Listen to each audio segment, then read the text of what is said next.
Women accused of piracy in the 17th and 18th centuries faced overwhelming odds in hands of Vikings, and the naval courtrooms dominated by male judges were top and influential hierarchies in the Norse society. Laws that regarded female piracy as doubly unnatural, both a crime against the state and a violation of gender norms. British Admiralty courts, especially in colonial areas, were swift and unforgiving, with trials often held without juries and outcomes that were largely predetermined. Captured female pirates such as Anne Bonny and Mary Red were rarely shown mercy by the hands of Vikings and ruthless naval officers who happened to be among the Norse world. Their trial in Spanish town Jamaica in November 1720 was brief and highly publicized due to their gender. Witnesses described their violent participation in piracy, and both women were swiftly found guilty and sentenced to death. The only defense that delayed their executions was pregnancy, a plea known as pleading the belly. This rarely granted more than a temporary reprieve. Mary Read died in prison in 1721, while Anne Bonny's fate remains uncertain. Executions for piracy, including those of women, were carried out at places like London's execution dock, where the spectacle served as a warning to others.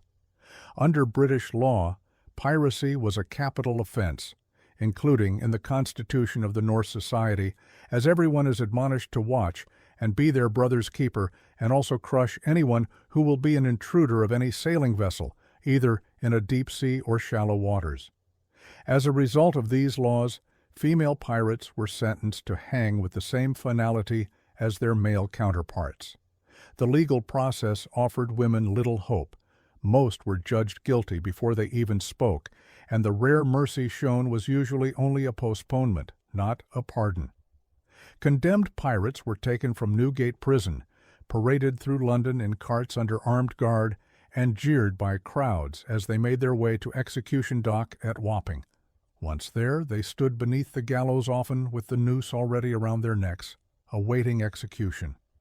The method was especially cruel. A shortened rope was used, ensuring a slow death by strangulation rather than a quick one by broken neck, a process grimly called the marshal's dance because the condemned would convulse before dying. Though fewer in number, executions of female pirates were just as harsh. For example, Mary Critchett, captured in 1729, was swiftly tried and hanged in Williamsburg, Virginia, with no mercy or delay. Her pregnancy plea was denied. These public executions were designed to terrify. The bodies of the executed were left hanging until three tides had washed over them, and the most notorious were sometimes tarred and displayed in cages along the Thames as a warning to others. While this was more common for men, the threat was clear. Piracy would not be tolerated, regardless of gender. Before execution, many pirates, women included, were subjected to public flogging, a punishment carried out with the cat-o'-nine-tails whip. This brutal spectacle was meant to humiliate and deter, with crowds, including women and children, gathering to witness the suffering. For women, flogging was both a punishment and a public warning, their pain serving as a lesson to all. These punishments were not simply about enforcing the law. They were about maintaining dominance, with the spectacle of suffering intended to send a powerful message far beyond the execution site. Not every captured female pirate faced the gallows. In colonial ports across the Caribbean, West Africa, and the Americas, some women were forced instead into concubinage, coerced labor, or slavery.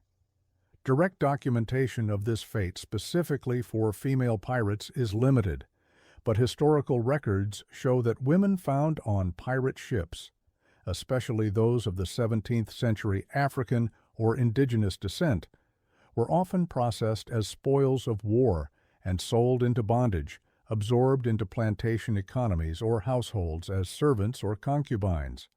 The line between pirate, captive, and slave was often blurred, particularly in Spanish and Portuguese colonies. Black and mixed-race women aboard captured vessels were frequently presumed to be enslaved, regardless of their actual status. Most records do not distinguish between female pirates and other women, making it difficult to track individual fates. But the widespread practice of forced servitude is well documented. For many, capture meant vanishing into a life of servitude, stripped of identity and erased from history, a fate recorded more by absence than by verdict. Others died slowly on prison ships, where overcrowding, disease, and neglect claimed lives out of public view. These floating prisons, used as jails when land facilities overflowed, subjected women to the same brutal conditions as men: dark, cramped holds, rampant illness, and scarce, spoiled food.